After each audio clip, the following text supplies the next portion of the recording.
Bom, para nós explorarmos melhor esse processo de desenvolvimento da consciência de classe, da percepção do caráter conflitivo que estrutura de forma desigual a sociedade brasileira, a partir de agora, então, a gente vai visitar, digamos assim, né, o pensamento de alguns dos principais nomes das ciências sociais no Brasil, neste campo aí da reflexão crítico e estruturalista, né? Então, um nome que é importante, né, um trabalho, né, de análise sociológica importante, marcante, digamos, no pensamento sociológico brasileiro, foi o do Sérgio Buarque de Holanda, né? O Sérgio Buarque de Holanda, numa obra chamada As Raízes do Brasil, ele vai procurar detectar como que se deram esses processos de subordinação, né, de permanência de uma relação de subalternidade dos pobres, dos escravos, dos indígenas em relação a essa estrutura desigual. E o Sérgio Buarque de Holanda trabalha a ideia da cordialidade, né?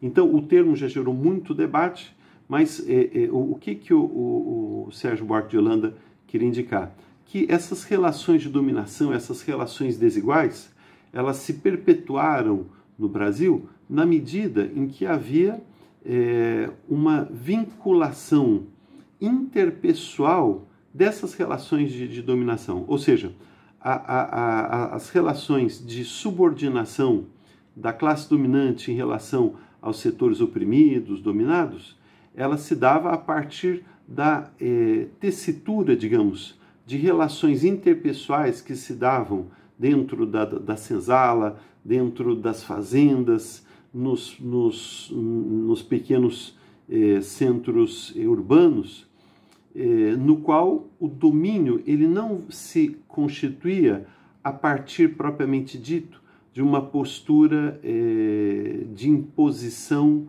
e de impessoalidade, né? Era um domínio que penetrava na consciência das pessoas e isso intensificava o processo de subordinação, né? Então, Sérgio Buarque de Holanda vai dizer que essa cordialidade é uma espécie de um viver nos outros, né? Ou seja, um processo na qual aquilo que um outro grande pensador brasileiro, que foi Paulo Freire, um patrono da educação crítica no Brasil, patrono da educação brasileira, né, um dos nomes mais importantes da pedagogia crítico-libertadora no Brasil, que o Paulo Freire dizia da introjeção do dominante na consciência do dominado. Ou seja, quando que a relação de dominação ela se torna mais efetiva? Quando o dominante consegue se transplantar, pode-se assim, para dentro da consciência e do coração do dominado. Então é nesse sentido que a dominação ela se torna mais intensa na medida que ela não se dá somente a partir de procedimentos de coerção ou coação externa. Isso acontece, né?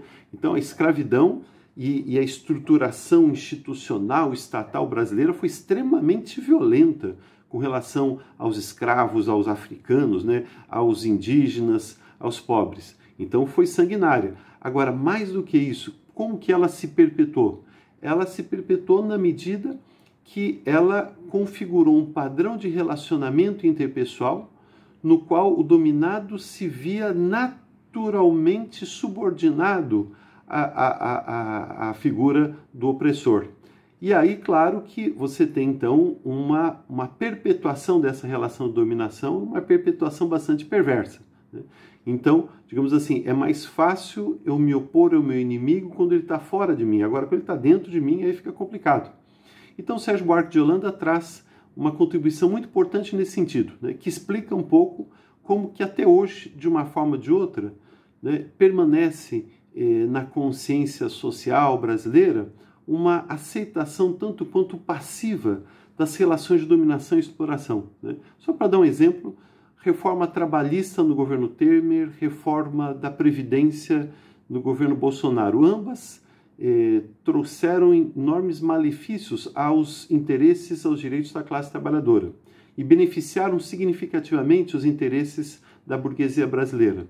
E a classe trabalhadora aceitou isso de forma relativamente passiva. Ou seja, a classe trabalhadora vai trabalhar mais, ganhar mais, vai trabalhar mais, pagar mais, receber menos no âmbito da estruturação previdenciária e perde direitos no campo trabalhista. Isto, como que a classe trabalhadora aceita isso? É uma espécie de herança dessa introjeção do dominante no dominado e que vai, digamos assim, desenhando esses mais de 500 anos de história do Brasil. Pode dar mais uma paradinha aqui e volta já já.